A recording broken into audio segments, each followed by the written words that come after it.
Good afternoon. My name is Stella Natufe, and I work for the City of Chicago Department of Business Affairs and Consumer Protection. Welcome to the BACP Business Education Workshop webinar series. We have adapted our regular business education workshops at City Hall into these webinars until further notice. On behalf of our Commissioner, Rosa Esperino, I want to inform you that business licenses can be processed online by visiting chicagobusinessdirect.org.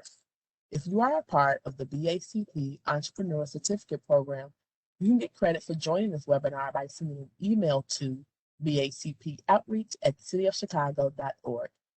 If you want to learn more about this program, please visit chicago.gov/business education. To help guide your business and employees during Chicago's reopening process, please visit chicago.gov/reopening. Also, BACP and the City of Chicago's Office of Emergency Management and Communications created Shy Biz Emergency Alerts. You can opt in to receive targeted emergency alerts for the business community. If you are interested, please visit chicago.gov/Shy Biz Alerts. We would like to encourage all of our attendees to ask questions. Please use the chat box and send your questions to all panelists. There will be a Q&A session at the end of this presentation. Today's webinar is entitled What to Know, How to Start, and What to Expect, presented by SCORE Chicago. At this time, I will now turn this webinar over to Hannah Fernandez, Chapter Chair of SCORE Chicago. Thank you, Stella and the Chicago BACP team. We greatly appreciate our continued partnership and collaboration. Hi, everyone. Thank you so much for joining our small business marketing webinar. If you're a small business looking to understand what marketing is, why you need marketing, and walk away with practical tips on how to start marketing with an understanding of your customers, then you're in the right place. My name is Hannah Fernandez, and I'm the chapter chair of SCORE Chicago. To give you a quick background, SCORE has been around as a resource partner of the SBA since 1964, providing free and confidential business mentoring for business owners across the country. So whether you are a new entrepreneur or you've been in business for a long time, our SCORE mentors can help you start, grow, and scale your businesses. To schedule an appointment with our mentors, go to our website at chicago.score.org. Now, I'd like to introduce our presenter. Deani Marvel is a seasoned marketing leader with over 20 years of marketing experience. She has worked with agencies and brands in a variety of industries and has managed marketing tools across the communication spectrum. Deani is an expert in digital marketing, integrated marketing, and multicultural marketing. Deani, you're on. Thank you, Hannah. Thank you for that introduction. And thank you, everybody, for coming today. I hope that you get some great information from what I'm going to present. Hannah did give a great background, just a little bit more. As she said, I have over 2 decades of experience. I've worked across a multitude of industries, targeting multiple different types of targets and using all tools across the spectrum. I am currently a director of marketing at Cleveland Avenue, and Cleveland Avenue is a private equity firm focused on food and beverage. And every day I work with entrepreneurs to grow and scale their businesses using the experience that I've gained over the course of my career. So today we are going to go through a couple of topics. We're going to talk about what marketing is, just to ground everybody on understanding marketing as a function. I'm going to share some insights into some specific marketing tools. We're going to talk about how you can start marketing and then what you can expect. One disclaimer, a couple of disclaimers. Number one, it's going to be a lot of information that I'm going to share. There are going to be a lot of broad strokes. Everything won't apply to everyone, but I do hope that everybody gets some insight, some new information, and some inspiration on how you can be a better marketer and how you can help grow and scale your business. So first, let's start with talking about what is marketing. So I found this definition of marketing on the American Marketing Association's website. And I'm going to read it, even though I know everybody can read here. Marketing is the activity, set of institutions and processes for creating, communicating, delivering, and exchanging offerings that have value for customers, clients, partners, and society at large. And I'm going to repeat these 4 bolded words: creating, communicating, delivering, and exchanging, because these are really these four foundational pillars of marketing. And if you've ever taken a marketing course, you will have learned about the 4 Ps. And these 4 pillars that was shared in the AMA's description align perfectly with the 4 Ps. So the 4 Ps, it actually was established in the 1950s and 60s, so it's very old, but really put these 4 quadrants on what marketing is. So the first quadrant is product. That's what you're selling. This aligns with the AMA's definition in that you are creating this offering that has value. That's your product. Place is where you're selling your product, where you're offering it. Are you doing it online? Do you have a store? Is it on Amazon? That's the place where you're delivering your offering that has value. Price is how much people are going to pay for it. And that's that exchange of monetary monetary for your goods. And so that is how you're delivering there. And the last quadrant is promotion. And not to be confused with sales promotions or sales or sweepstakes. This is really about promoting your business and communicating about that offering to your target. But like I said, the 4 Ps was developed quite a while ago. And since then, there has been a lot of evolution in terms of technology and consumers, how they interact with brands, how they absorb information. And that has called for a need to really evolve the 4 Ps. Now, there are a lot of different thoughts and a lot of different ways that it's been expanded. This is one that I like, which is the SAVE model. It also focuses on those 4 quadrants, but what it does, it evolves them. Number one, to take into consideration the fact that we have new technologies that allow access to information, different accesses for purchase. Consumer expectations have changed. And so this really also takes it from a consumer-driven perspective. So instead of thinking about it as your product and as features and functions, think about it as a solution. What is this offering that can meet a consumer need, that can service any type of need that they have? Instead of thinking about it as a place, think about it as access so that you ensure that your customer gets what they want from you. They can find your product where, when, and how they want it. Instead of thinking about it as as price, think about it as value, that exchange of value. And when you think about price, there's always the price value relationship. You can charge a higher price if the customer feels that that value is there. And then the last part of the SAVE approach is actually education, which is more applicable to a B2B. So I put information here, but it really is about communicating, whether that's education about your product or information about your product, that's going to really encourage people to engage with your message and want to know more about your product. Now, why you need marketing is because it will help you drive success. Marketing can do so many things. And sometimes I feel like, there's not a broad scope, especially when if people don't know a lot about marketing. They think about it very narrowly. But we're going to start here on the upper left. Number one, it raises awareness of your product. And I think that's what most people expect marketing to do. It's going to let people know I have a product to sell. But it can also drive demand. It's one thing to be aware of a product. It's another thing to demand the product. It can help drive sales, which everybody wants. It can drive loyalty and repeat purchases, because once you drive one sale, you really want to see if you can drive more, if you can get that loyal customer. Marketing can be used for branding, and branding has multiple components. One, you use it to build your brand. Once you've built your brand, you want to support that brand. And if you happen to have any issues, you want to be able to repair your brand. Marketing can be used to encourage advocacy. So how can you get other people to spread the good news about your amazing business? Marketing can be used to build community. This is what we use social media for, is we're building that community of fans and followers. And marketing can be used to gain insights. If you have analytics and you look and read into your analytics, you will get insights to help you improve your efforts, improve your work, improve your marketing, and improve your results. So now let's go into talking about marketing tools. So there are a multitude of marketing tools. You can television, radio, you have events, you have lots of digital marketing, social media. And I find that it's helpful to categorize marketing to help you, number one, understand, but also to manage marketing. So I like to categorize marketing using the owned, paid, and earned breakout. Now, this is typically used for digital marketing. However, I feel like it's applicable across the board. So owned assets or owned marketing media will be any asset that you own and you fully control. Paid is exactly what it is. It's something that you have to pay for to get exposure and to get access. And then earned is exposure or publicity you may get that you don't pay for, and it's not on your assets. So here are some examples of those. So owned assets are going to be things like your website, your blogs, if you have business listings, if you do podcasts, your social media, email, if you do mobile SMS messaging, if you own a physical location, that's an owned asset. So again, these are things that you own. You control what goes on, and you control how often you're messaged because it's yours.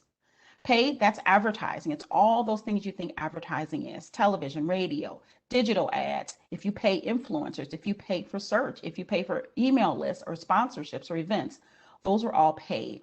And then earned is PR, public relations. So whether that public relations story is on television, radio, if it's in a newspaper ad, if it's online, that's all public relation. But it's also reviews. I would consider reviews to be in this category. If someone shares on social media, if they mention you, word of mouth, which we'll get into a little bit more, and also referrals. Now, those are a lot of categories, but for this presentation, I want to focus on a couple and go deep in there into those. And those are the ones that I feel like are number one, foundational. So how do you make sure you have this home, this house that you build that's solid, and then also priority and a little bit easier to execute. So we're going to look at websites, online listings, social media, email. So we are going to focus on some solid ones that are in the own category, and then on some other pieces that are in earned. So let's go right into it. So website. So it is my philosophy that most businesses need a website. I've run into some business owners that think that maybe their category, they don't need a website, but I find it can be useful for almost every business, although there are always exceptions. One reason is that people expect you to have a website. They want to look up your company. They want to have more information, and a website does exactly that. So the benefits of a site, and I won't read all of these, we'll go because we have them for all of the different types of tactics we'll go through quickly, but it is your online home. So it's where you can have all of your information about your business. You're always there, and it makes your business look credible and professional. So if you have a website and it's well built, it really can bring that credibility, and it allows you to do a lot of things. And here's a list of the things that websites can do. If your business isn't doing all of these or they're not applicable, maybe there's something here that you can do. So you can sell product and take orders, collect payments, generate leads, schedule appointments. Recently, I was talking with someone who is a personal trainer, and he takes all of his appointments offline, and he does it via phone. I'm like, you can do that online as well. So there are a lot of different things that you can do with the website. And so now I want to share some best practices and tips. So best practices for websites. Number one, you need a site that's clean and easy to navigate. That's what your design should be. It shouldn't take people a long time to get to content. If it does, you're going to lose them, because some people consumers have a very short attention span, so they won't click very far. A design called responsive design is the best practice. And what that means is that your website will render properly on all different types of devices. And if you don't have responsive where the technology does it, at least have something that is mobile friendly or mobile first, because the majority of people are actually surfing the web on their phones. And again, industries may vary a little bit. I have a journalism background before I became a marketer. So to me, copy is really important, that you have content that's well written, it's grammatically correct. What you don't want is something like copy to make your brand look unprofessional, and it absolutely can. Great photography and imagery, and this is a personal thing for me. If it is your product, you should have photos of your product. You can absolutely use stock on your websites. That's what it's there for. But if it's about your product, you need to bring in some photography or explore some resources to bring in photography of your product. When you build a website, even if you do not know how to use it, install some type of analytics, whether that's Google Analytics or any other type of analytics program. Google Analytics is free. It's probably the most widely used. Make sure either you or you talk to somebody who's knowledgeable who can install it. Because even if you can't, and you don't understand the analytics now and you can't analyze them, this is something that will collect over time. And when you can analyze them, you will have your historic information. But if you wait, then you will only have that moment in time. So make sure it's involved. And even if you have a platform, so some platforms like Squarespace, for instance, they have analytics built in. Still install Google Analytics or another analytics program, because it will be much more comprehensive. Linking out to social, contact information. If you are more advanced, you will get into search engine optimization, making sure that your content has key search terms. And then also, if you're a little bit more advanced, you may want to make sure that your links that come into your site are tracked. So when you look in your analytics, you know how well that traffic is doing. So some tips. So if you have a website built, that's amazing. If you don't and you are looking for something that's a little bit easier to execute, maybe explore a platform like Wix or Squarespace or Shopify if you do e-commerce versus going to a developer.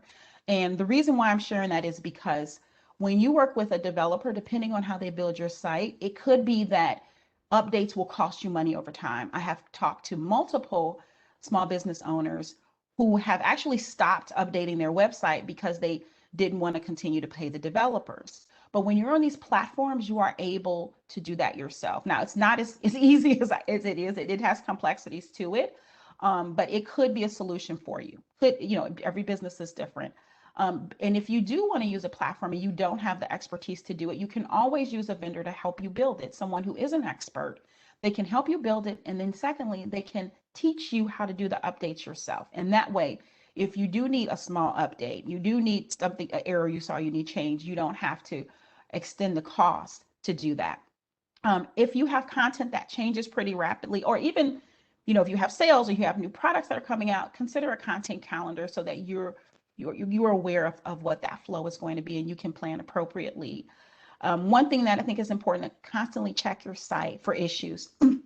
Things can happen, things fall offline. It happens all the time. So if you just are regularly checking it, you can make sure that nothing is going wrong. When you do updates, double and triple check your content. When I'm working on anyone with content updates, we check it multiple times before it goes up.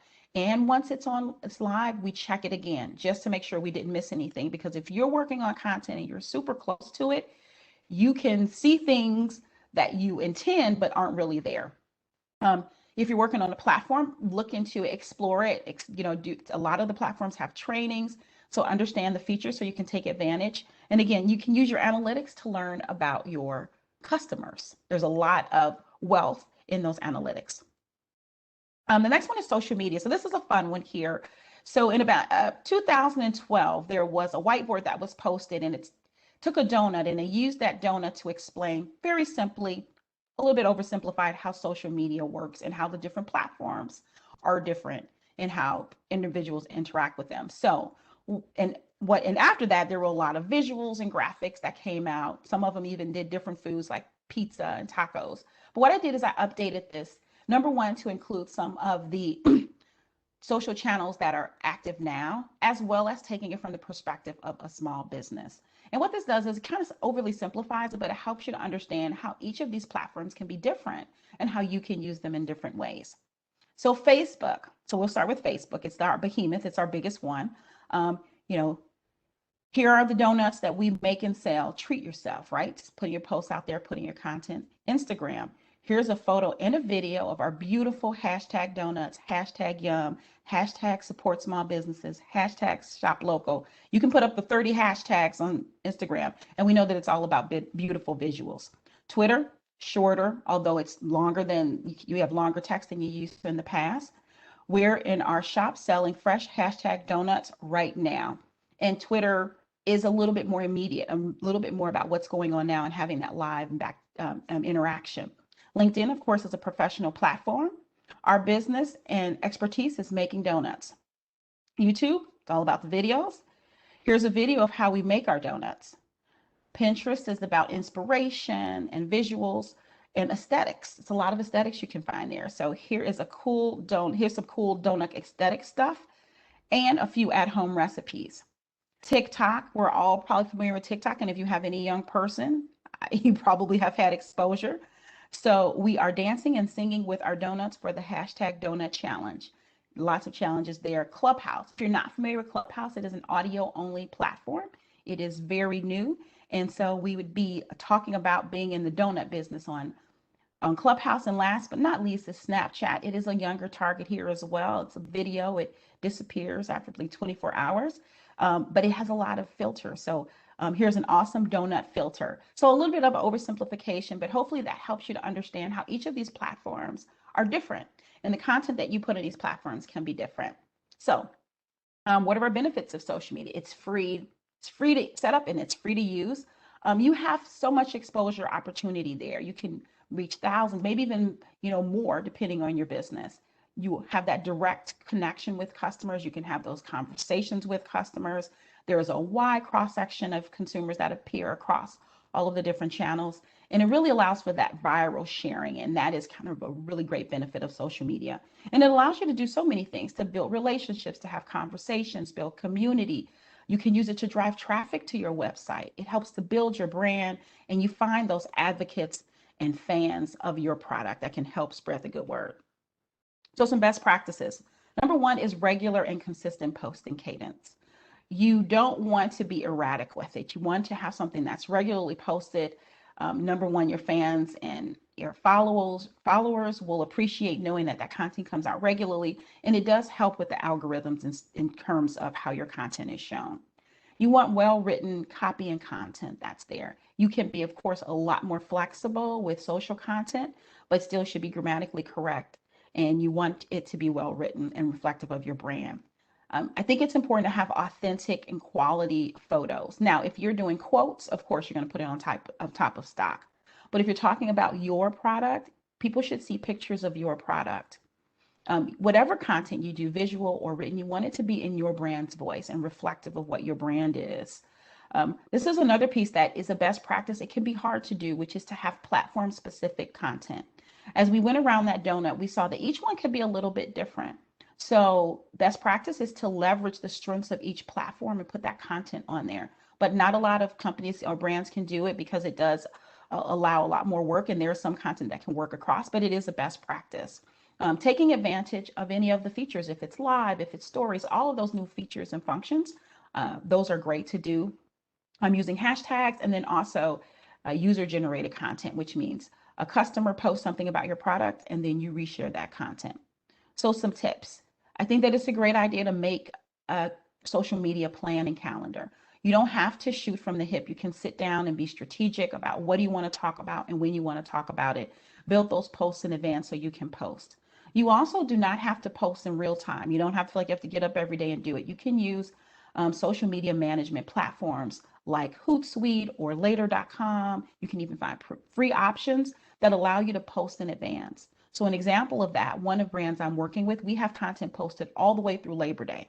Now, if something happens, we can take advantage of that and we can add that content in, but we have a consistent content to support our plan that's already there. As you are going forth to put your content out, even though we know we all want to sell product, don't just sell. Think about how you can provide valuable content to your customers or to your fan base. Can you give them tips? Are there tutorials? What else can you give them besides trying to sell so they can want to have a relationship with you and they'll find value in following you? And then also we can have a tendency to want to, do it all and be in a lot of places. But if you're starting off, it is my recommendation to try one or two platforms and try to do them well instead of spreading yourself too thin. Once you get that under your belt, bring on the platforms that make the most sense for your business, but give yourself the opportunity to succeed. Next one here is email. So email can be a very powerful tool. There are so many different types of emails that you can send and value that it brings to your business. You can use for announcements, something new that you're selling. You can use it to do promotions. We get all types of promotional emails, I'm sure, and everybody gets them in their email box almost every day. You have transactional emails. So after a customer purchases something online, if you have e-commerce, that email comes back. But we should be thoughtful about even those emails. Newsletters that you can send out on a regular basis to update customers about your business. Personalization, and that is when you have access to information specifically about people and you can pull forward. So this example here is a happy birthday email that was sent to me on my birthday. It was personalized with my name. It came on my birthday and it had a special offer just for me. And then automation. Automation is when you have emails that are sent based on a trigger. So this example here was called an abandoned cart, which is probably one of the most frequent ones for e-commerce. So you put something in your cart, you don't purchase it, then the system is set to automatically send you an email within a certain time frame. And there are all other types of triggers that can be used to help incentivize customer behavior. So benefits, direct communication to your customers. You have an audience of people who are interested in your business. If someone has signed up for an email list, they're interested. And so they are that much closer to making a purchase. You can direct people to very specific content with your emails. You can help to expand awareness of your offerings, promotions, specials. It keeps them informed. You can have stronger relationships, and you own your list. This is your list, and this is a valuable tool and asset that you have. And it allows you to do so many things. You can drive traffic to your site, leads, you can be nurture, you can drive business, you can upsell and cross sell. So upsell means, maybe I bought a small jar of jam. You say, oh, don't you want to get a larger jar next time? Cross sell is I bought a shirt, and you can send me an email to say, don't you want to buy these matching jeans? So you can use it to really expand the products that your customers purchase. You can also use email to collect feedback. If you want to know about your customers, you want to know their demographics, if you want to get their feedback on new products, you can put a survey and you can send that out to your email base. Some best practices, similar to social media, regular and consistent email cadence. What you don't want to do is you send an email once and then the customer doesn't get an email from you for 3 months. Now they think of it as spam. They may have forgotten that they actually subscribed, and so they may unsubscribe or send a spam notification, and you don't want that. A well-written copy and great visuals and authentic photography are best practices, as similar to web and social media. Automation, as we just talked about, some examples there. Making sure you have prominent call to actions. Subject lines are very, very important when it comes to email, because that is what will encourage people to click through and open it up. Personalized content, which we talked about, and also this is a little bit of my pet peeves, which is welcome emails. I've signed up for many lists and I never got a welcome email. I didn't know if it went through. So if you can sign up, and that is an automation, that is a great best practice. Some tips: create a calendar. And you can also, as you probably assume, align your content, your social media, and your email calendar so you're communicating all your messages cohesively and consistently. You can leverage a lot of easy to use platforms like MailChimp or Constant Contact. This is an important one. Send test emails before you send your emails. Send it to yourself. Check everything. Check the images, check the links, check the copy. Click on every single link and make sure it goes through. Make sure there are no spelling errors, because you do not want to send it and then find out there was an error. Don't spam people. It may be tempting to send out a ton of messages to your subscribers, but don't do that, because they're just going to unsubscribe and you want them to stay involved. So make sure your content is compelling, but it's not spammy. Make sure that you have opt-ins. And this is required, that people actually opt in and say they want to receive emails from you, that you've gotten that from them. Just because you got someone's email address doesn't mean you can send them an email. So be careful with that. And wherever you are, wherever you go with your business, ask people to opt into your email list. Have a sheet of paper where they can sign up. Have a QR code they can click and they can sign up online. But take the opportunity to always build your list, because it's a valuable tool. Now we're going to talk about online listings and reviews. This is applicable if you have a physical location.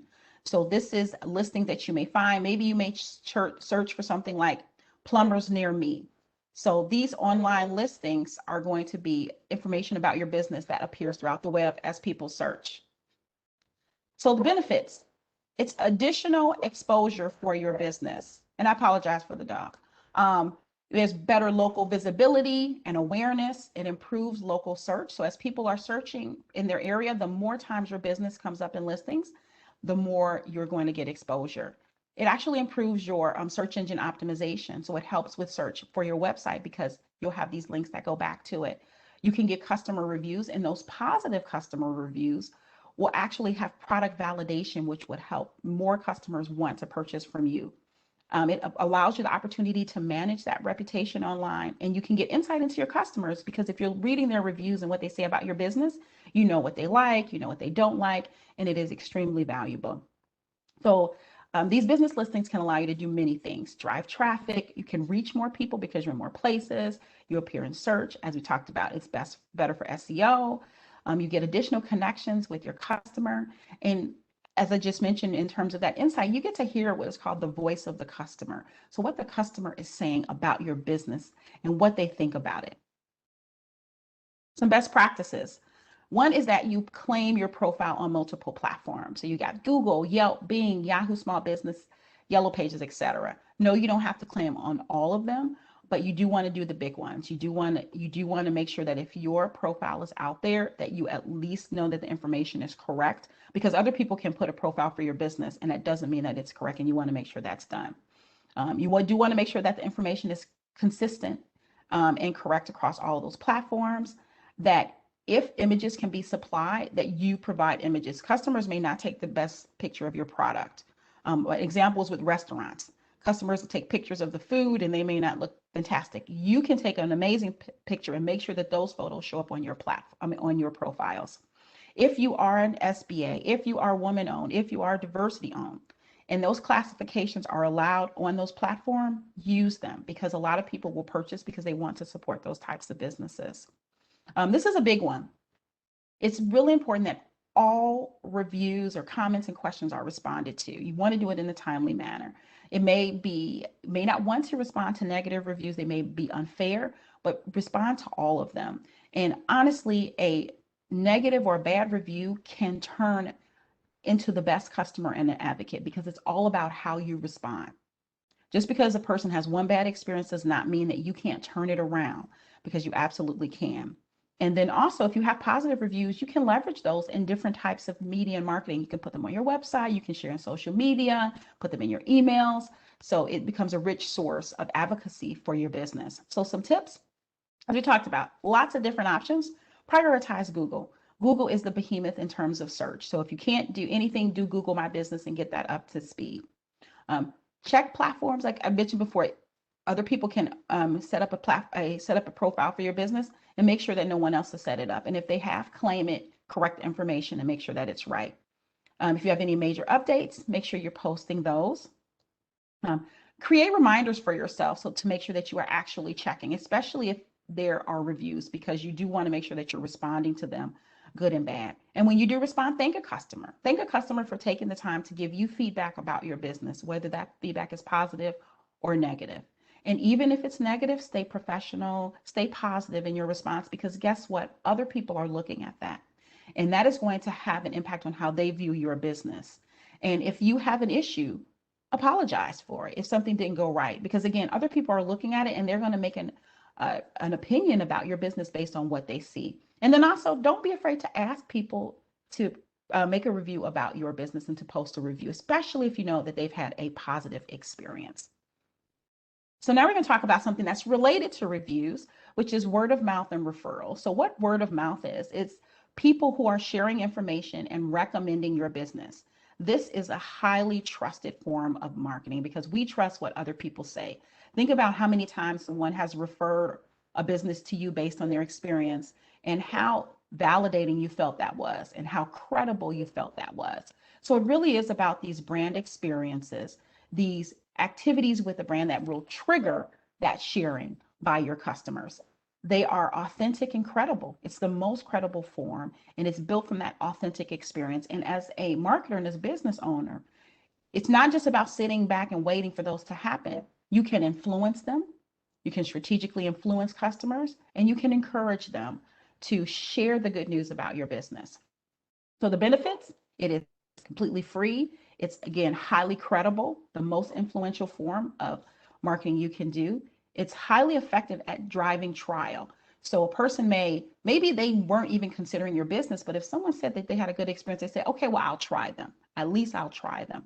And it has this long, self-sustaining life, which means I have a great experience. I share with somebody, maybe I share with 3 people. They start sharing, and it's just this topple down effect here.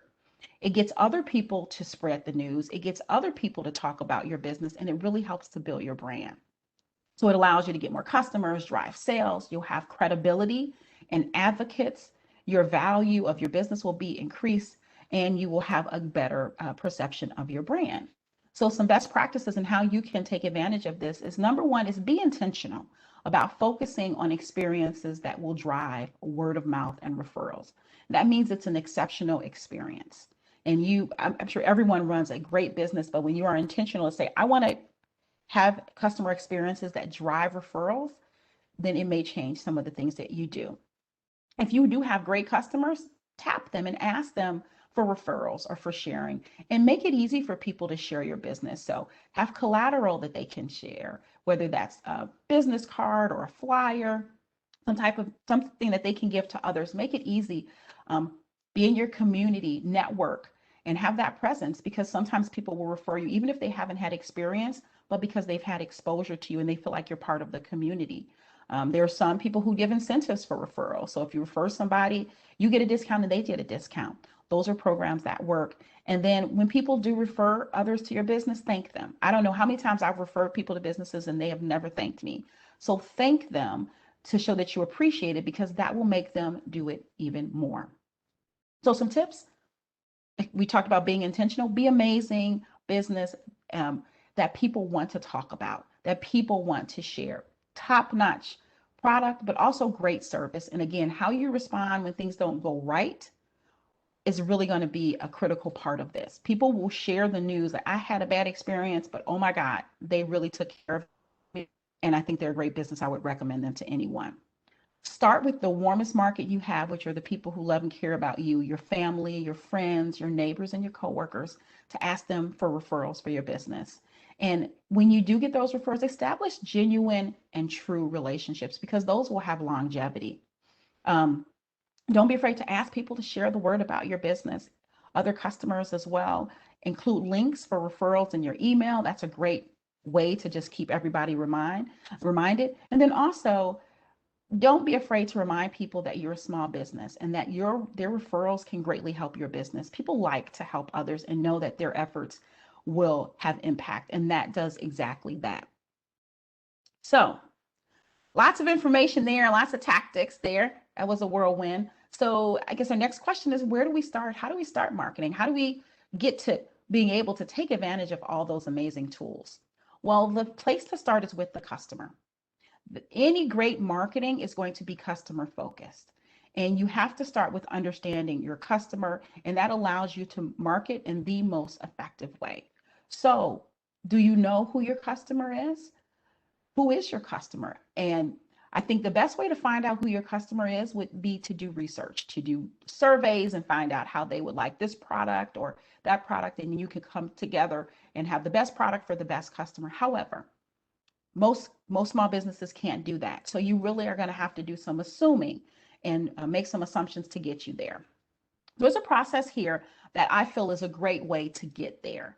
So it starts with defining, and that starts with your unique selling proposition. So define those pieces of what value your product or service brings, what problems you can solve, what needs you are satisfying.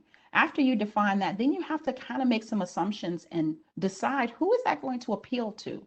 What kind of person would have these needs, have these types of problems, would appreciate and find value in my product, and why would they do that? And once you've done that, then you will now have a sense of who that is, and you will now have to describe that person. Who are the demographics? Demographics are things like age, income, gender, marital status, educational attainment. Psychographics is what people think, what they believe in. And then behavioral is about what they do. So sometimes that targeting may be more about what that person does. And honestly, targets will have all of those things. And once you do that, you can put a little bit more kind of meat on the bone by developing what is called a customer persona. So this is an example of a customer persona template. And there are lots of different templates based on different types of businesses and what's important. But a persona is this fictional character that's created to represent a user type of a business. And most businesses have multiple personas to align with the different type of segments and users of the business. Again, what's in these personas may vary, but you are going to have a photograph, you're going to have a description, you're going to talk about who that person is from a demographic perspective. Maybe you'll have a quote. You'll talk about their needs and wants, their frustrations, motivations, and inspirations, and you may have some digital channels. This actually is more typically used as a digital tool, but I find it to be incredibly helpful with business and marketing in general to really be able to crystallize your customer. I mean, it's one thing to talk about stats and facts. It's another thing to talk about a real person. And when you do this, it really takes your customer and makes them more of a real customer. And that helps you to be more insightful with what you do and create. And the information that you use to create a persona, some of it when you first start will be assumptions that you make. But after you start getting information about your customers, you will use that to fill in this persona. Now, one thing is that a persona is not one individual person. It's actually a collection, and you pull information from different types of people that you've seen to make this one. So for instance, you may get a quote that comes from a review, but that doesn't mean your whole persona is from that one individual person. You're going to pull your insights from different places. You're going to look in social media. If you do have your analytics set up, you're going to look at your analytics, because once you get some digital analytics, you'll be able to see what web browsers people are using. You look at what type of social media channels are resonating with your brand. You'll be able to get a lot of different types of information there. Now, once you have gone through this process, you've figured out the appeal, who your client, who your ideal customer is, and you've done a persona. What you've built are these two foundational building blocks of marketing, which is to describe your target and then understand their insight. Now, as you get smarter and more information, this will evolve over time. But this really does serve as the foundation for your marketing. Understanding who you're talking to, who they are, and understanding what their realities are, their motivations, challenges, and etc. Anything that would drive them to your business will be that foundation. It will drive, number one, your brand, so that you create a brand that's going to appeal to your target. You don't want to have a very high-end and glossy product, but then, or customer, and then your brand is a lot less formal. You want those things to match, right? It's going to help to drive strategy. So you want your strategy to be grounded in that understanding of the customer, grounded in that knowledge and insight. And it's going to be used to craft messaging, because you want messaging that leverages the insight. If you know why a person may be attracted to your product, then when you message them, you should leverage that in that messaging so that it is stronger. So I do want to talk a little bit about strategy, but before we go into strategy, what I also want to share is another piece that kind of comes out of academia, which is the purchase funnel. So there are lots of different funnels. You may see a sales funnel, a B2B funnel, a B2C funnel, but a lot of them very foundationally have these kind of critical steps. And why I wanted to share this, because it is really important before you even get to your plan, that you understand that a customer goes through a process to get to purchase. And if you understand those steps of the process, your strategy should start to address those different steps. It is a funnel for a reason. It starts with a lot of people, and then it funnels down and it gets really small at the end, probably a lot more dramatic than what you see here. And as you see on the right side, I have given some examples of the different tactics and tools. And then on the left side, not only is it the designation of where it is in the funnel, but also whether that's paid, owned, and earned. So we're bringing that information forward here in the presentation. And as you can see at the top of the funnel, that's all of your advertising. That's all of the paid pieces that you have. So you're going to pay to get awareness about your product amongst people who don't know. And also public relations is added here, because once you get stories and they're going to be on platforms that are not yours, you're going to get that added exposure. And then what marketing does is it pulls people through the funnel. So why I recommended we start with so many, or small businesses start with so many owned assets, which are appearing in that middle funnel, is because you want to make sure that that's in order when you pull in everybody from your awareness tactics. If you have a lot of people you pull in from awareness, but you can't move them down the next steps because you haven't built those pieces, you'll lose that opportunity. So first start building that foundation so that when you do get all the awareness, you can pull them through. So in our middle of the funnel, we actually have two steps. One is interest. So once people are aware, okay, they know you exist, but you want them to say, okay, now I want to learn a little bit more. So this is information and things that you can utilize to help push them through learning more. That's going to kind of whet their appetite, whether that's they're searching for your brand or they're searching for something similar and they find you. Any type of SEO with key terms, organic social media, maybe they may go to your social media site. And then we're going to push them into, they get past that point into consideration where they really are considering making a purchase. Now that is going to be retargeting. Retargeting is, and that's the only paid piece that's part of this funnel section. And that is when someone visits your website and then later you serve them an ad somewhere else on the web, because you know that they already visited them. So you know that they had at least some interest in your brand and you're trying to push them to consideration. But reviews are important here. People are looking for any type of validation to purchase your product. You may have what's called drip campaigns, which is content that goes out on a regular basis via email. White papers, if you are a B2B, you may have some papers that have thought leadership or information about what your product is, and maybe even some B2C companies as well. Maybe you're giving free trials to get people to the next step, which is purchase. Now, purchase is you get them there, but that's not where it ends. And number one, you still have to manage at that level. First, if you have a in-person or you have a physical location, what is their store experience like? What is the website experience like if they're purchasing online? Because if they're not ideal, they're not going to repurchase or recommend you. What is your customer service experience going to be? And then also, I talked a little bit earlier about transactional emails. Transactional emails should not just be out there. You don't think about them. Really think strategically about those emails because they can be powerful. And once they've completed that purchase, what we really want is loyalty after that. And again, this is business specific. Some businesses, you purchase it once, you don't have to purchase it again. But if you do have a business that can have repeat purchases, you absolutely want loyalty. So maybe you have loyalty programs. In remarketing, remarketing is different than retargeting, where remarketing is, I know you've purchased a product, so I'm going to remarket you. Maybe I'm trying to upsell or cross-sell. And then also organic social media as well, because we know these may be our fans and we want them to continue our relationship. And the last step here is advocacy. So your best customers are going to spread the word about your business via word of mouth, positive reviews, referrals. Maybe they'll mention you on social media, but that's going to help you to get more exposure for your business. And after you've gotten a great understanding of that, you can take the understanding of your funnel and utilize that to build your marketing plan. Or marketing strategy. So marketing strategy is going to have multiple steps. This is a simplified version of some key steps. You may have a strategy that's much more advanced. You may have a strategy that starts with some very solid business goals you want to achieve, but these are some key steps to take into consideration. Number one, regardless of how you approach your marketing strategy, you need to have some goals or objectives, however you want to phrase it. You need to identify, what are you trying to accomplish? Maybe you want to look at the funnel and you're trying to impact a specific part of the funnel. What are you trying to do? After you set those goals, what strategies will help you to actually achieve those goals? Try to get some alignment there, because you really want to make sure that your plan, your strategy will deliver.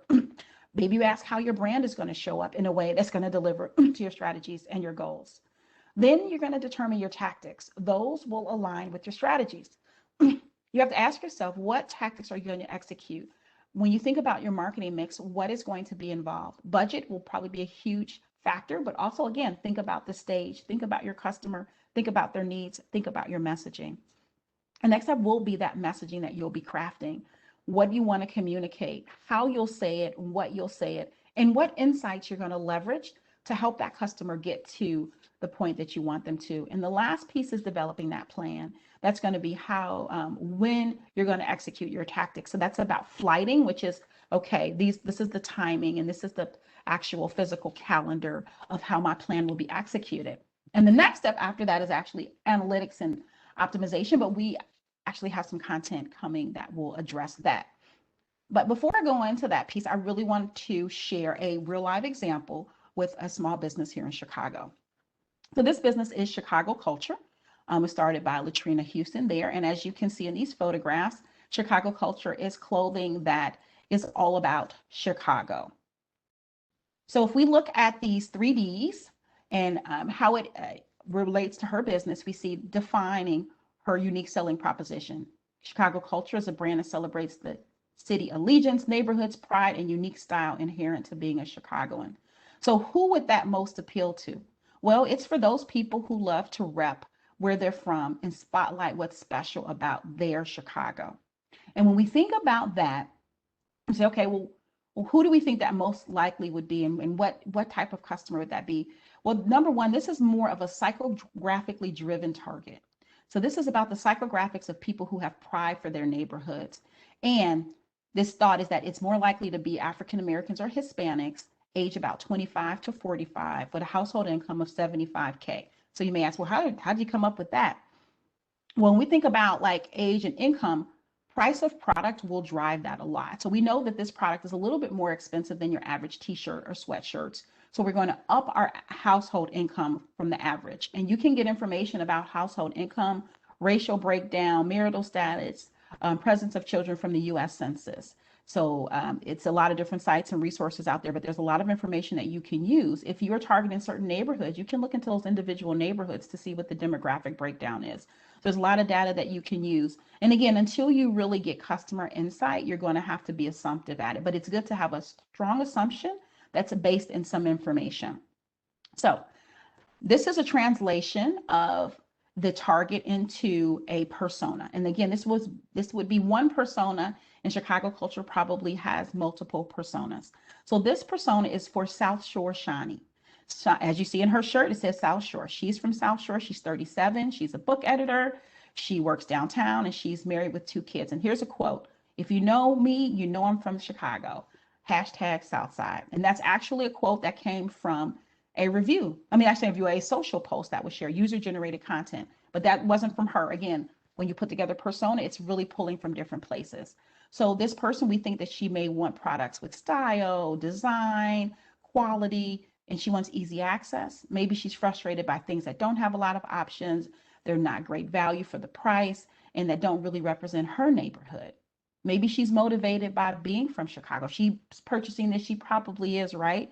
Maybe she likes all those things unique to Chicago. She loves the South Shore neighborhood she grew up in. She loves programs that invest in her neighborhood, and she loves to support minority and women-owned businesses. And here's a little bit of a digital breakdown that we can get based on looking at data and statistics from what we see with marketing analytics. And this is the execution of what it looks like. And I know there's a lot here, but we have a website, we have a lot of social media. And even in this lower left corner, that's an event. That was a local community event. And again, if we go back to South Shore Shani, we see that she liked people who supported her event. So we see that this brand kind of brings those pieces together.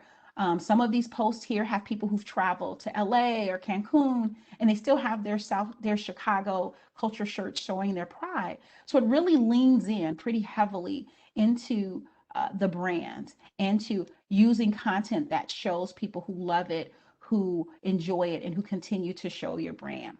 So I hope that was a fun example for you. So last piece here, what to expect. I know it's what everybody wants to know is, okay, I want to market, how fast are the sales going to come in, right? Well, the reality is that there is more than just one way and method to measure marketing. There are multiple different ways. And if you are only looking at sales, you are really limiting yourself to a wealth of knowledge that will actually help to drive more sales and drive your business. So when you want to evaluate it, you do want to look at analytics. Those are reporting on the results that you're going to receive from your efforts, especially if you do digital efforts. You're going to get a lot of metrics. You want to find a way, a method, or someone who can help you look at that data. But even if you do non-digital pieces, there are still metrics. If you run an ad in a newspaper, you should know what that distribution is so you know how many impressions that you got. If you have a billboard, they should be able to tell you how many approximate views. So you should be able to get some metrics from everything you do. KPIs. So KPIs, and that stands for Key Performance Indicator.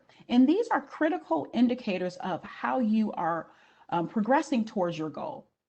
And key performance indicators, sales is one, but there are other pieces. So if you think about, let's say you are a business that has leads. So you know the more leads you have, the more sales you have. So leads is equally as a important KPI as is sales. But let's say that you have a certain white paper, and you know that the downloads of that white paper drive the majority of your sales. So now white paper downloads become another KPI. And as you're looking to build your marketing plan and your marketing strategy, maybe you focus on more outlets for the white paper because you know that is what's really going to drive your business. So it's really about understanding your analytics. And it's like all things, you're going to learn more over time. The next way to evaluate marketing is utilizing benchmarks. Benchmarks are comparisons that you make to other businesses, best in class, maybe your competitors, but also you do that to your own results, because when you execute a program, you need something to evaluate it against. So for instance, every time I send emails, my platform that I use, it provides, number one, industry standards, and then it also provides my averages. So I say, okay, did this email do better than what I typically did or worse? And am I doing better than industry or not? And that helps me to understand what I'm doing and how it's performing. And this last piece is not as metric based, but it's important.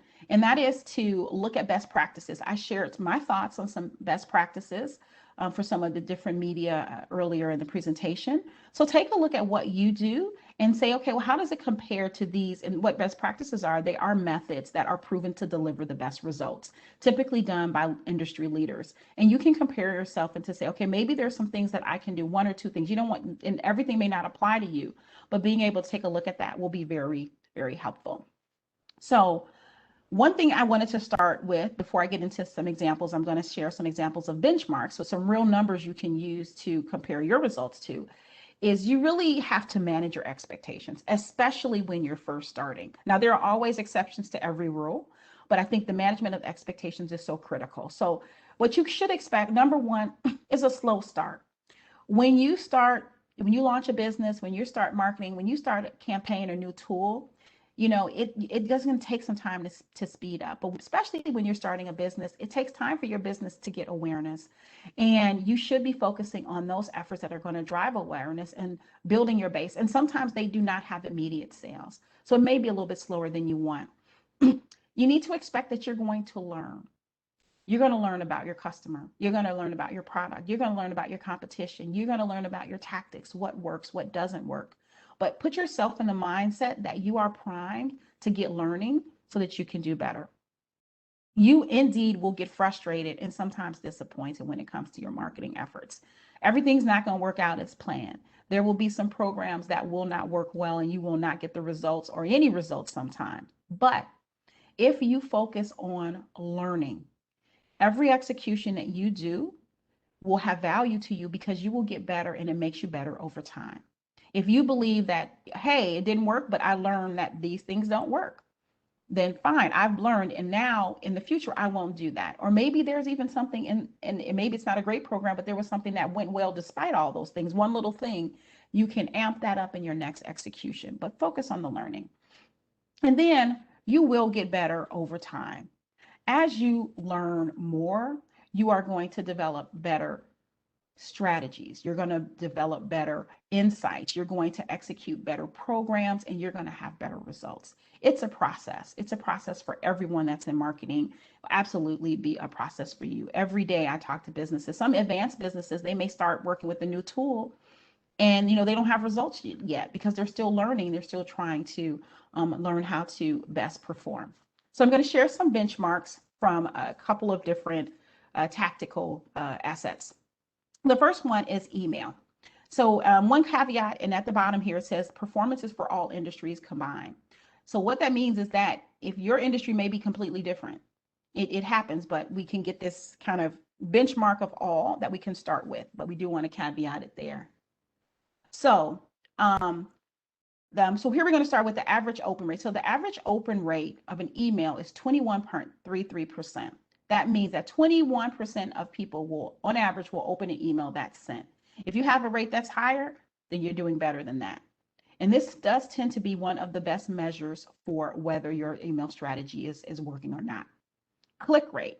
So this is the percentage of people who click on at least one link, but the base is everybody who's opened the email. That's 2.62%. That's pretty low. But now maybe you don't feel bad if your rate is 4%. Actually, that's a lot better than industry average. So if you have a higher rate, that means that your audience actually finds the email really relevant enough to click through and learn more. And then we have an unsubscribe rate. That's the amount of people who are going to unsubscribe, or percentage, after an email is sent. So the lower rates will typically mean that audience finds value in your content and they want to stay connected. And the source here is MailChimp. So if whatever platform you have, they will probably have some standards that they can share with you. Websites. So the average bounce rate on a website is 47%. So a bounce rate, that's the percentage of visitors who abandon your site. So they leave after viewing only one page. They don't look anymore, they just bounce. So if you have a lower rate, that may mean that your audience actually finds value and they want to engage in your content, but it's industry dependent like everything else is. So I was in one industry and we put a lot of information on the web, on the home page, and people bounced a lot, but to us that meant that they got the information that they needed. It didn't mean a negative. So you have to take that into consideration. Conversion rate, 1.82%. So this is the percentage of visitors who convert. That means that they're going to make the purchase or give you a lead, whatever you identify conversion as. So if you are higher than that, that means that you're attracting really good quality traffic that is ready to purchase or sign up and convert.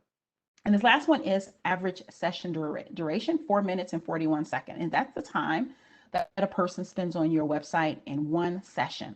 If you have longer times, that means that they're spending more time with your content and they find value in it. But again, industry specific, if you have a lot of long papers or long content, people are going to spend time with that. If if your content is a little bit less, maybe they won't.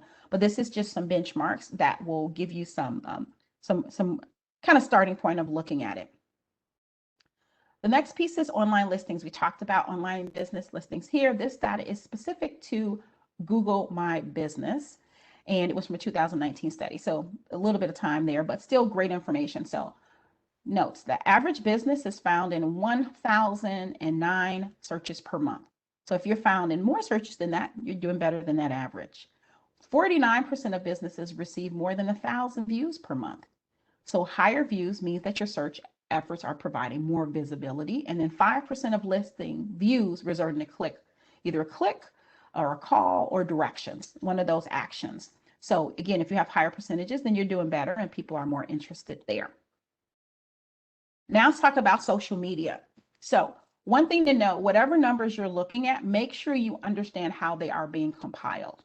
So for this engagement rates I'm sharing, they are created by taking the total interactions, likes, shares, comments, all of those pieces, and they divide it by the total count of that brand. Okay. So the average engagement rate is 0.08%, and that's not a typo on Facebook, 0.98% on Instagram, and 0.045% on Twitter.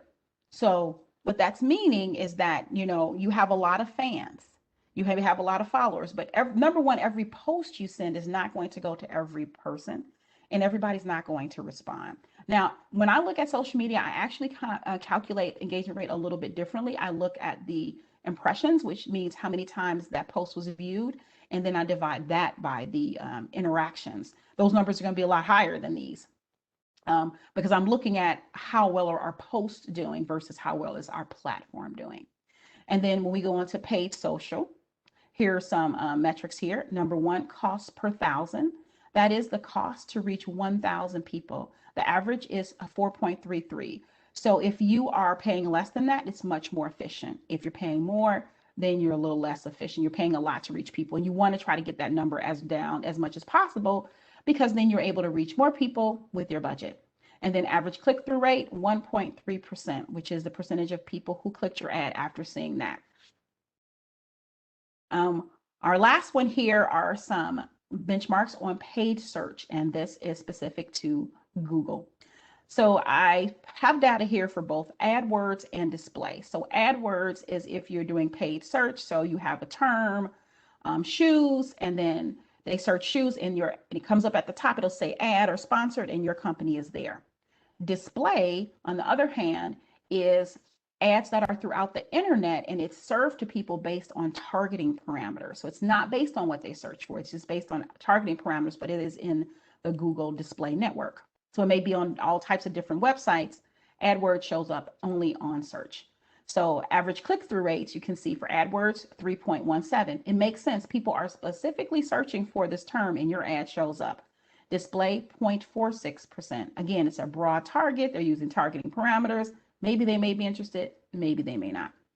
Cost per click, 2.69 for AdWords. That also makes sense because you're getting a target that is going to click at a higher rate and is much more targeted.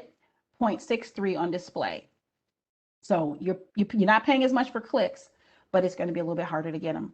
Average conversion rate, 3.75%. Again, it makes sense because they're more targeted. And then for display, 0.77%. And the last one is the cost per action, $48.96 for AdWords and $75.51 for display. And this is the cost paid for each conversion that happens. So as you can see, it's going to be more expensive on display at the end, but you're going to get a lot less conversions at the end of the day. So everything kind of balances out there. And I know those may be kind of a lot of data and information. You can always, and I recommend for all of these pieces to go out. There's a ton of research out there on metrics to help you understand them.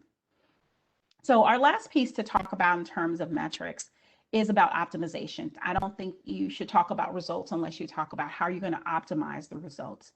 It's a process. So you want to be a data-driven decision maker. When you make your decisions based on data, it should be able to help you drive the numbers. But it's a cycle. You want to start with your strategy and your planning. What do you want to do? How do you want to do it in building your plans? You want to execute in the marketplace. Then you get and measure all the results, use your benchmarks and your KPIs, and then you use that to look at that data, evaluate that data, and optimize so you can get better in the future. You use the data to improve your performance. So those are things like fine-tuning your targeting. Maybe your target is off. Like I said, the more information you get, you're going to start to work on really starting to push those targets in the right direction and where they really are, or validate that you are correct with your assumptions.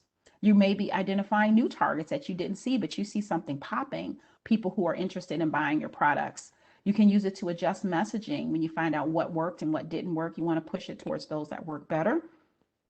You can use it to prioritize platforms and channels. So if you see some things are more effective or efficient, you may want to prioritize those. That doesn't mean that you completely eliminate other channels, because some channels do different things for you. But you may want to prioritize. You can improve conversion rates and results. You can use it to reallocate spend if you find things are a more efficient spend of your dollars. You can use it to identify new tactics based on your learnings from other ones.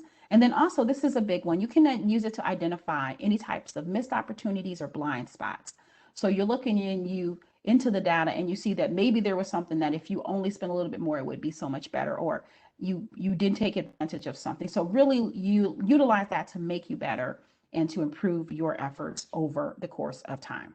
So I know that was a lot of information. So I wanted to provide at least the one wrap-up slide on how we put this all together.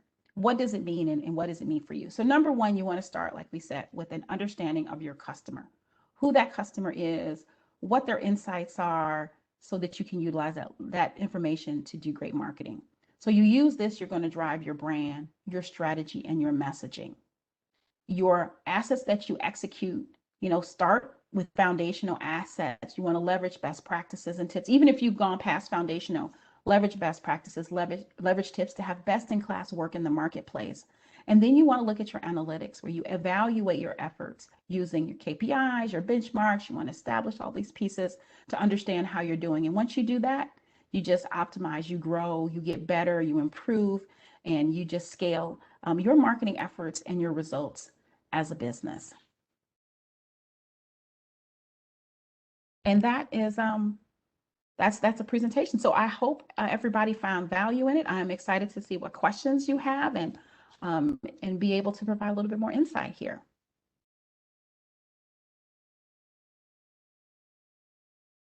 Okay, we do have some questions. Okay.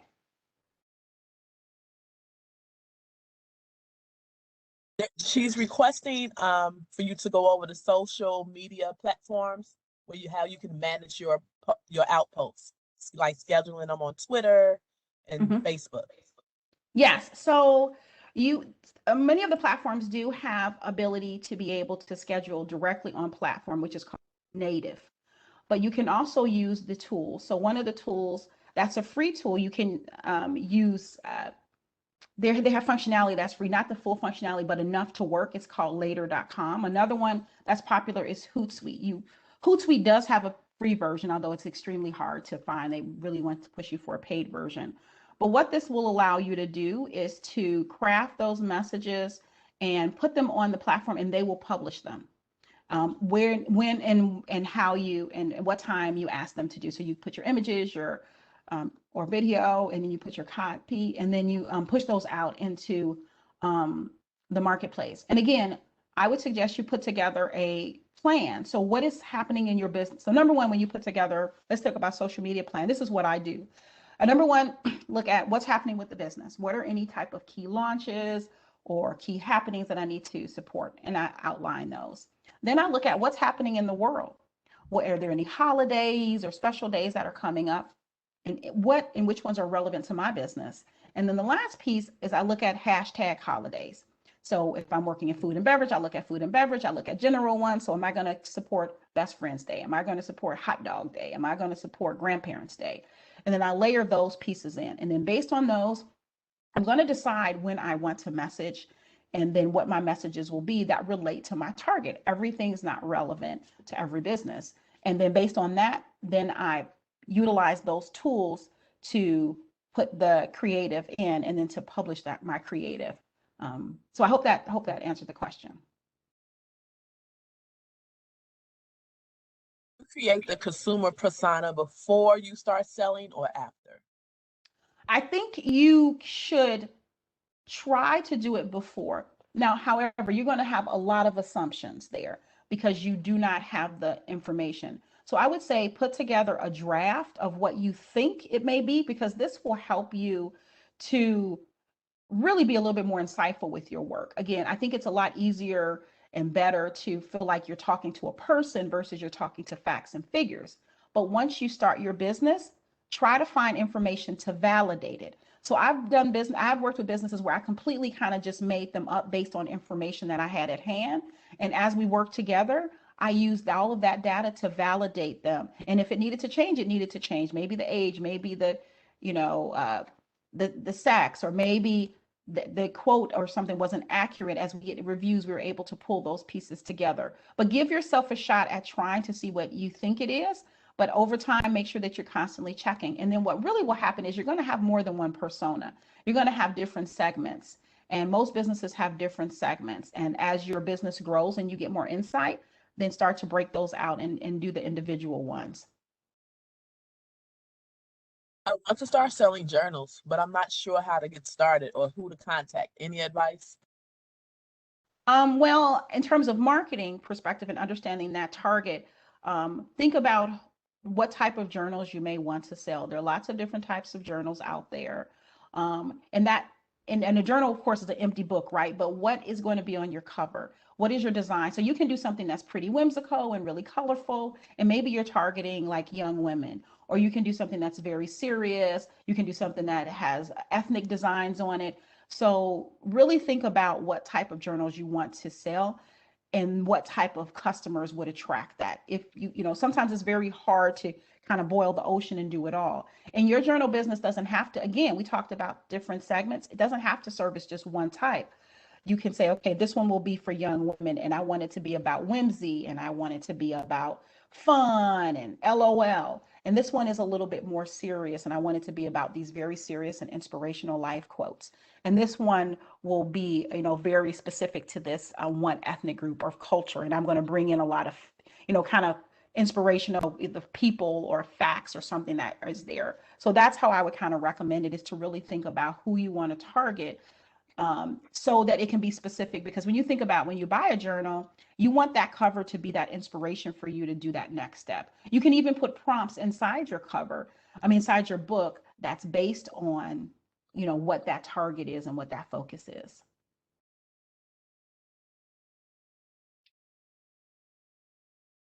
Is that hot sweet? Can you please spell it? Hootsuite. It's HOOTESUITE. Hootsuite. And there are like a handful, lots and lots of social management platforms. Kind of do a web search just on that, social media management. Even if you search for like a Hootsuite, you might get a whole bunch of competitors who bought that keyword, and you'll see some different examples. So go through and kind of take a look. I think Social Bakers, I believe, is one. It's a lot of them out there. Yeah. What's the best economical social media that you recommend? That's a great question. And really, it it really depends on the business. I do feel like you can go out and from a paid perspective on Facebook and Instagram and put ads out pretty efficiently. Now, it could be a waste of money if you don't know exactly what you're doing and how to target and et cetera. But you can go out, you can say, I just want to spend $20, right? But if you're going to spend that $20, make sure you're going to have enough of a reach to get your results. Because what happens is, um, any type of business, so let's say if, like you say, a response rate is like 2%, right? Well, you're going to need a lot of people to get to what's called a threshold. And so some of them you need volume there. But I do think those two platforms are going to be affordable because you can go in with at least try, but it may not be enough to show results. Again, it depends on your business. And they have the biggest platforms in terms of reach, and they have probably the most extensive targeting capabilities of the social platforms. And also, just one thing to note, you don't have to have a well-developed Facebook page to do Facebook and Instagram advertising. You can have like a shell of a page because your ads will click back to your website, not to the platform. So I just wanted to make sure people know you do have to build a page, but it doesn't have to be like one that has a ton of content. You can still leverage that as a platform to reach people because you can really get into interests, et cetera, utilizing their targeting capabilities.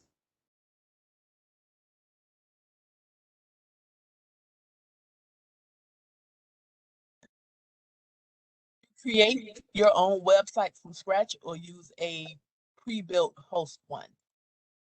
What I would do is I would go to one of the platforms like Wix or Squarespace if you do e-commerce, Shopify, and you can create a beautiful website with the templates that they have, and it will function beautifully, and it just makes it easier there.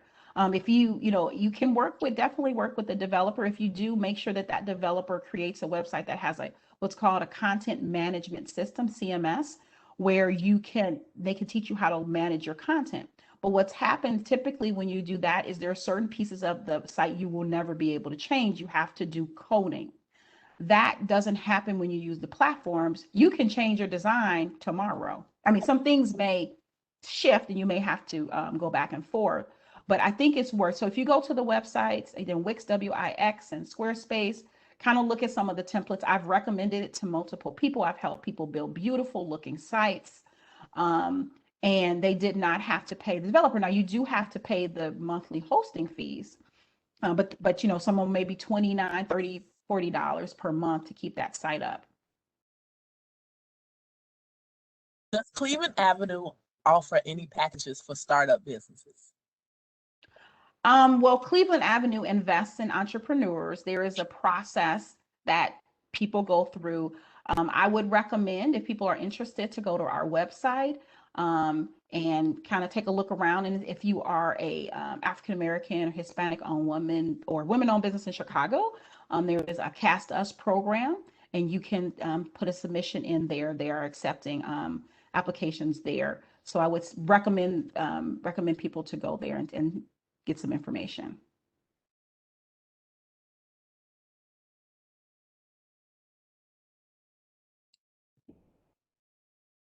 Which avenue is best when choosing someone or a business to help you create business logos when you already have an idea?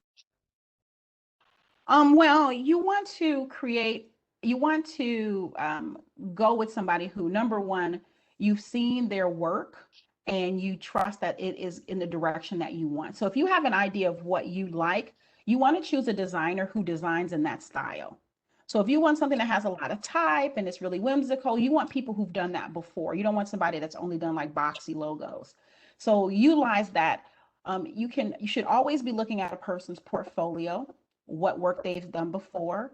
You should be looking to see if there are reviews or references and all the things we talked about earlier, and that can help you to grow your business. You should look at that from their businesses as well.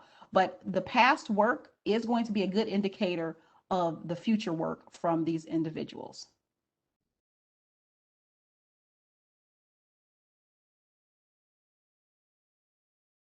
I have more questions. At the starting point of business, does it make sense to do business without a website just for a trial basis? Well, it depends on the type of business that you have. So that's a hard question to answer without having a little bit more information.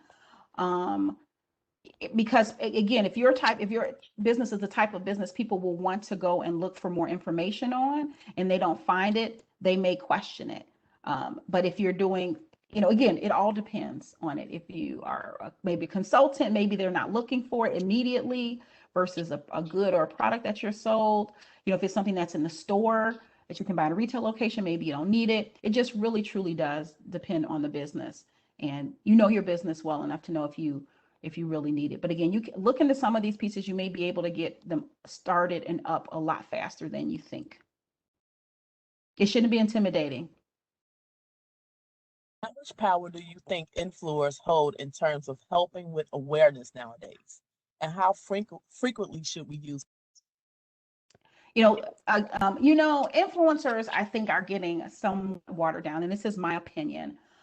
You see some influencers, they are promoting so many brands that you don't know what to expect from them. And it really is going to be on how are they promoting your brand. I mean, I worked recently with an influencer. Well, it was last summer with an influencer, and she was wonderful. She did all she could do, but again, she spread her influencer brand so thin that the responses we got were just minimal, even though she had a big fan base. So when working with influencers, what I would honestly suggest you do is to ask them about how they've worked with other brands and what success stories that they have. And you have to analyze and think, how close is that to your brand? If they haven't worked with somebody similar or they can't share these stories, then maybe they won't, do it. But if it's something that's not, and also it's the out-of-pocket cost for you, because exposure is exposure. If you're only giving somebody some free product and it's not a lot of out of cost, maybe you're willing to do it, and you won't have high expectations of the results based on their experience. But if you're paying, you do want to know what you're paying for, what you're going to get, and what results you can expect, and hold them accountable for being able to articulate what value they've brought to other businesses. So really utilize that piece. But some of them, it can be great. It just, again, it depends on the influencer and your industry. But look at what they've done before. Use that as your biggest gauge, and look at how people have responded to other posts or other things that they've done for the businesses.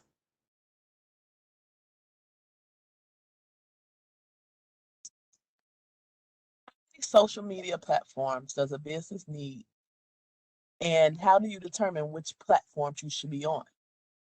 Yes. So um, that's hard to answer without knowing specifically what the business is, because it depends on that business. So I know, like, so Chicago Culture, for instance, that example I shared, they're only on two platforms. They're on Facebook and they're on Instagram. That's it. They're not trying Twitter. They're not trying to do, they're not doing YouTube videos. They're not trying to do anything else. They're focused on those channels, and that's working for them. So it's all about your business. Are you a business that would benefit a lot from something like a YouTube? Is that a channel for you? Are you ready to really leverage Twitter? I think some brands are just on Twitter just to be on Twitter. It's not really leveraging that platform.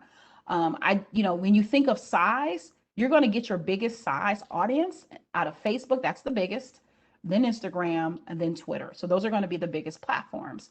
And then also it's about your audience. What is your audience? Young people? Is it older people? Like, where are they? I didn't share today, but each of these platforms, you will be able to, if you do some searches, to find kind of a profile of what type of person is on that channel, like what the demographics are of the people who utilize that social channel. And that will be able to help drive you which one is best for you. Because what you want to do is you want to make sure wherever you go, that the audience will be there to respond to your content, and that you can find them. If you're going, like, I was talking recently with a business that has a little bit of an older target, a little bit more higher income and in, and they were asking about TikTok. And I said, yeah, TikTok is great.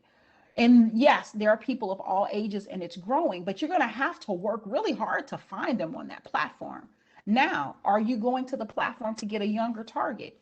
That could be your strategy, but don't try to go to TikTok to find these people.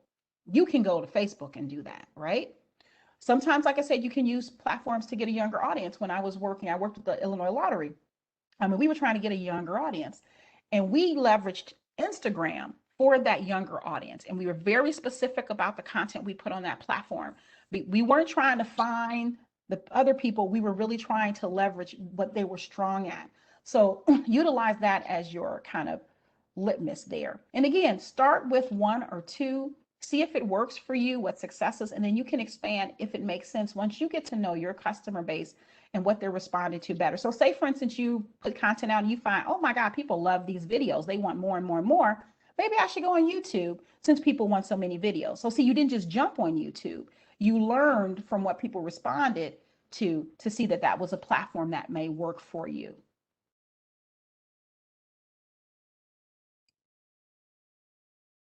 Certain media platforms better for certain products like food, clothing, etc. Can you, And should I concentrate on those platforms instead of being on all of them? this is what, did you say, did you start with social media? Yes. Yes. So this is similar. I think this is very much aligned with the answer to the last question. Like, yes, there are certain platforms that are, you know, remember we did that donut, there are different strengths in each one, right? Um, and also, if you look at some, as I was going through pulling data to share with you guys today, looking at some of the benchmarks, a lot of these social media reports will show what is really the results per category. And it allows you to say, okay, if I'm looking at clothing, it does this on, you know, Instagram, Twitter, Facebook, etc. It'll help you to get the information you need to identify your different industry. You know, there's some industries that, you know, I think almost every industry is on Facebook and you can find success stories there on Facebook and Instagram. But think about those pieces. If you have a business that's, I find some businesses struggle on Instagram because Instagram is visual. It's about photos, um, it's about video. And when you don't have a visual brand, I do find that people struggle there. So maybe they're trying to do quotes or this or that. And sometimes they may struggle there. Some people do really well and they can inspire and they can move forward. So really think about the strength of the platform, what your product is. And then again, you can pull some research from some of these industry reports or that have been published to kind of help understand how some other categories have done. You know, don't be afraid to see what your competition is doing. And here's a note, just because your competition is doing it doesn't mean it's a good idea. Don't be like, I know a lot of people, oh, I want to do this because my competition. That doesn't mean they're successful. That just means that they're putting forth the effort. But you do want to at least look to see what's out there. You can click on their post and see how many people liked it, comment. You can utilize that kind of competitive knowledge to help you see if you feel like it's working for them. How many fans do they have? Are there other types of similar products or similar services and that you see that are doing well? And do you think that you could do that too?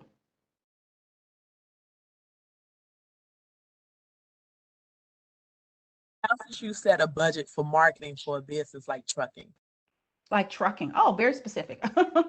I believe the typical percentage is somewhere between 10 and 20% of budget allocated towards marketing of sales. Now, caveat, when you are starting your business, when you are smaller, you are typically going to spend more than that because your sales are small and you want to be able to make a dent in the marketplace.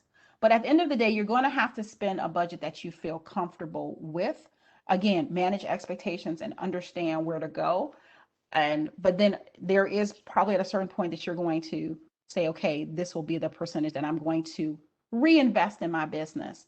Now, one thing we didn't talk about and I didn't put in the metrics is what's called return on investment or return. And also there's return on ad spends. When you do an ad, how much money are you getting back? And that's typically reported on like an executional basis.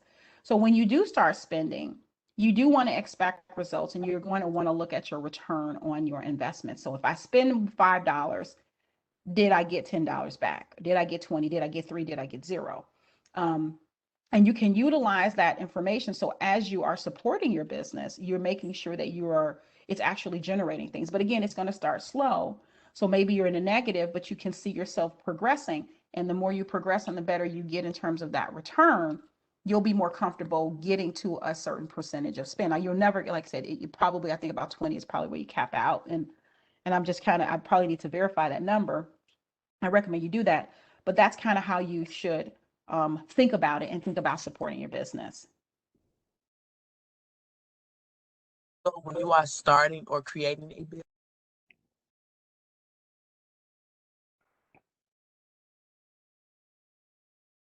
I lost you. me? Okay, I can't hear you now, but I missed the question.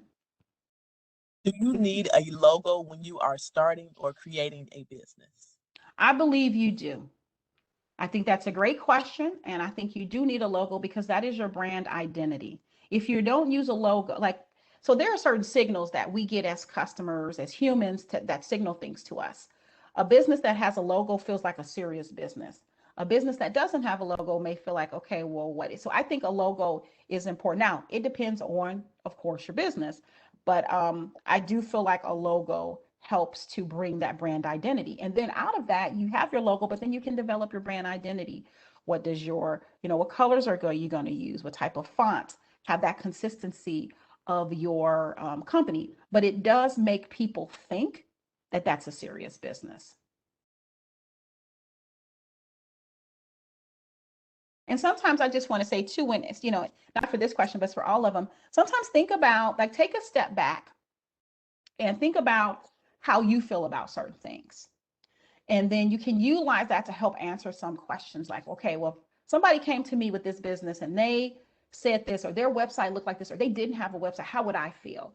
And just know that customers will think that way as well. I think as a business, you really want to think optimistically about all the amazing things that you are going to accomplish.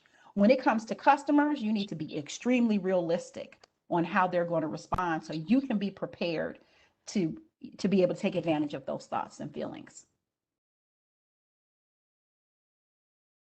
Going back to the data to focus on what customers want, is that what you're suggesting? Yes, that's why we want to get insights, because we focus on what they want, what they need, what challenges they have. Sometimes we're giving people a solution to a problem that they do not yet know they have.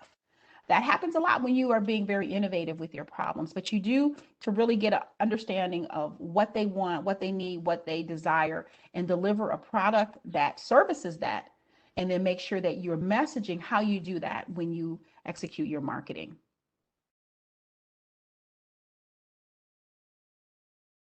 Someone make your logo.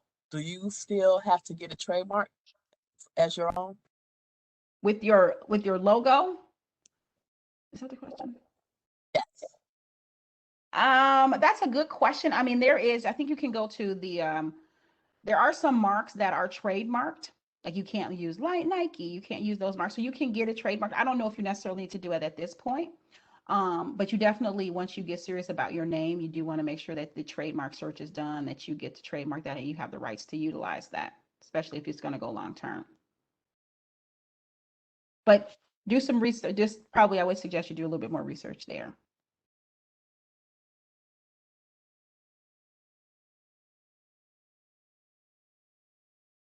Going back to the chat box now. We were in the Q&A box. We started in the chat with the Q&A. More questions popped up in the chat.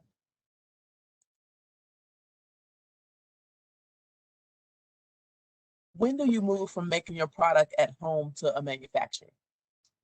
Oh, wow. Though that's not specifically a marketing question, but that is going to be about, and this is just my opinion, about, when you're ready to scale your business and when you've gotten to the point where you cannot fulfill the customer demand at that level.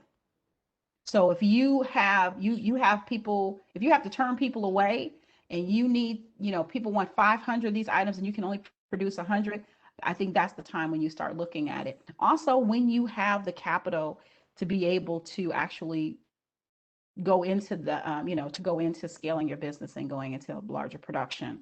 But I am pretty sure that there are probably lots of SCORE mentors who can advise on that and some information about those.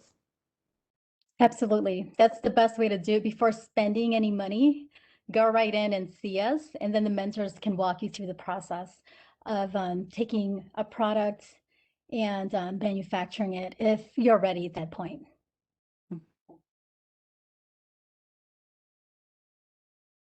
What's the best way to market my cleaning business in commercial? Is it in commercial? I'm going to assume they're talking like commercial buildings. Commercial buildings. Well, the first thing that you need to do, and this is similar to consumer, it's all the same. Understand who your target is and how you can reach those people. where you can reach those people. Commercial, are you looking at, what type of commercial organizations, or are you looking at targeting? Who are the people that are the decision makers? Who are the people who have not the decision makers, but they have influence on decision? Because those are all the types of people you're going to want to be able to contact, and then really get a great understanding of what is the need, where do you provide a very unique service. Kind of, you still have that process, and I would still suggest you kind of go through that process of trying to get to your customer, understanding that persona, multiple personas, which will help you to say, oh, wait a minute, this is a way in for me.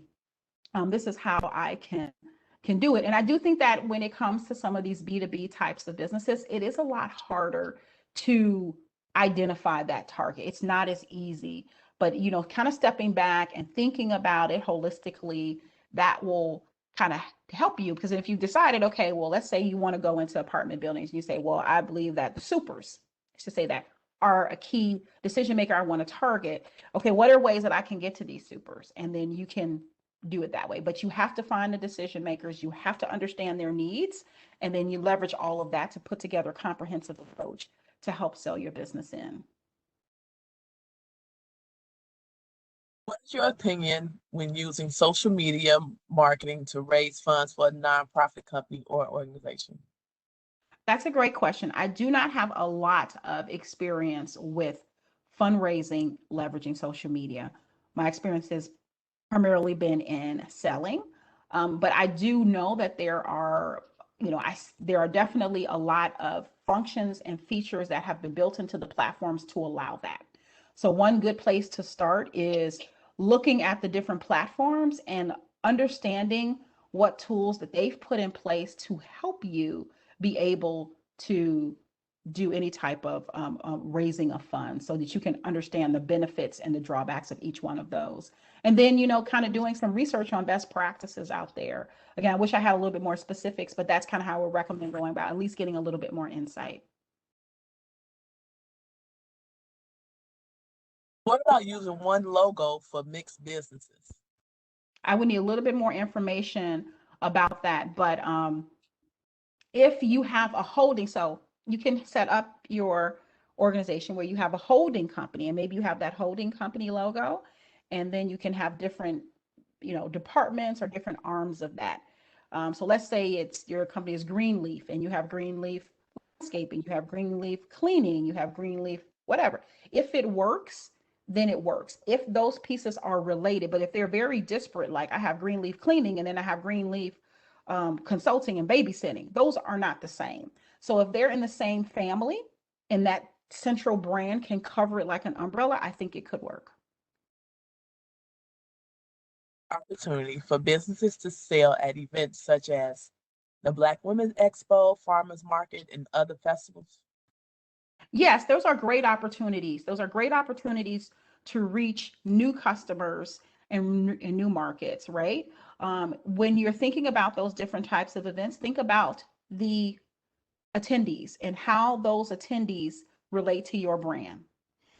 Because those may be different attendees, and that may change, number one, how you show up, what type of collateral you have, what type of messaging, what type of products you bring. Again, they're great opportunities, but do make sure that there's a product fit. Just because there are people, that does not mean that those are the right people for you to target. Know your target, know, their target, and make sure that there's a good match. I've done a lot of event marketing. A lot of my brands I've worked with, we've extended into events because it's an amazing way to get exposure and also to give people the opportunity to experience your brand. But we also were very, very specific about the type of events that we sponsored, because we wanted to make sure that there was a nice brand match and that it aligned with our customer. Back to that marketing for a commercial cleaning business. So he's Mhm. into commercial and residential cleaning. He just needs help with on how to market his business to get more clients. Yeah, so I thank you for the additional detail. That's wonderful. And this may be actually because I think you have a specific need. It may be a good opportunity to, if you haven't already, contact SCORE, they can put you in contact with either a mentor like myself or some other mentors that are experts in marketing that can help you very specifically with your business and with your needs. We can maybe help you to identify who your key targets may be, what some strategies are, what some research you may be able to do to get more information. But I do think that that may be a good next step to help you with that. I know celebrities receive free stuff all the time. What is the best way to approach and introduce yourself and your product? Did you say celebrities? I know celebrities receive Oh, free stuff all the time.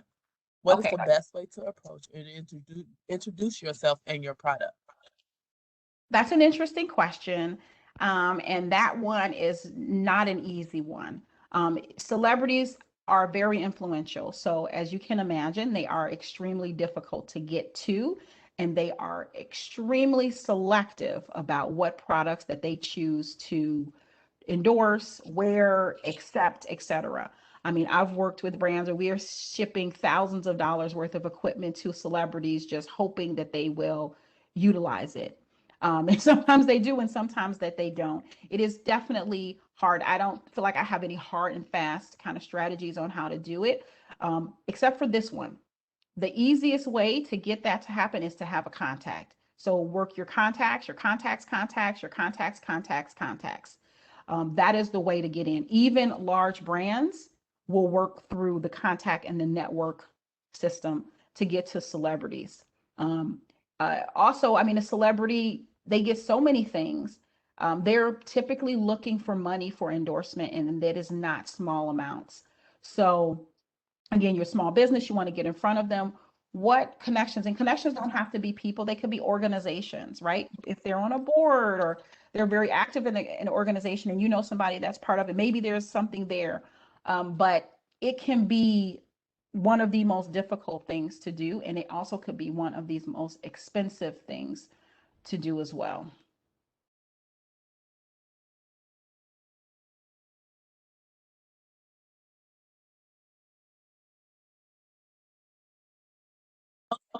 I don't see any more questions.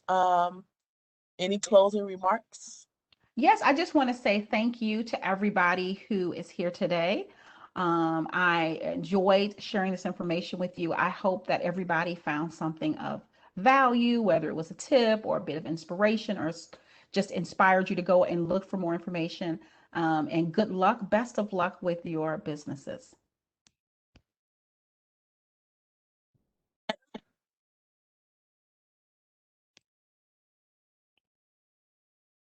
Thank you so much, Stella. And Diani, what an excellent presentation. Thank you so much for sharing your expertise and insights with us because you really provided a lot of useful and relevant information. So I really appreciate that. It was, yeah, I enjoyed it. Hopefully, I'll do many more. Fantastic. And Stella, Toma, Ezzy, and the BACP team, I really appreciate the amazing teamwork as always. And to those of you who joined in today, thank you so much for taking the time to really invest in yourself and your business growth. Imagine how powerful it would be when you apply these marketing strategies. Imagine elevating your brand in such a way that, as Diani mentioned, you get loyal customers who insist and demand your products and services. Now that's powerful. That's customer loyalty. And remember, as you implement these strategies, you're not alone. The City of Chicago, BACP, and SCORE Chicago, we're all here to support you. So please stay connected with us. Keep attending the webinars and schedule that appointment with our mentors. At SCORE, the mentoring sessions are always free and confidential and can be scheduled from our website at chicago.score.org. Thank you so much again, and I hope to connect with you. Stay safe and well. Bye for now, everyone. If you would like to receive credit for today's webinar, please send us an email to bacpoutreach@cityofchicago.org. Again, that email is bacpoutreach@cityofchicago.org. Thank you for joining us. Bye.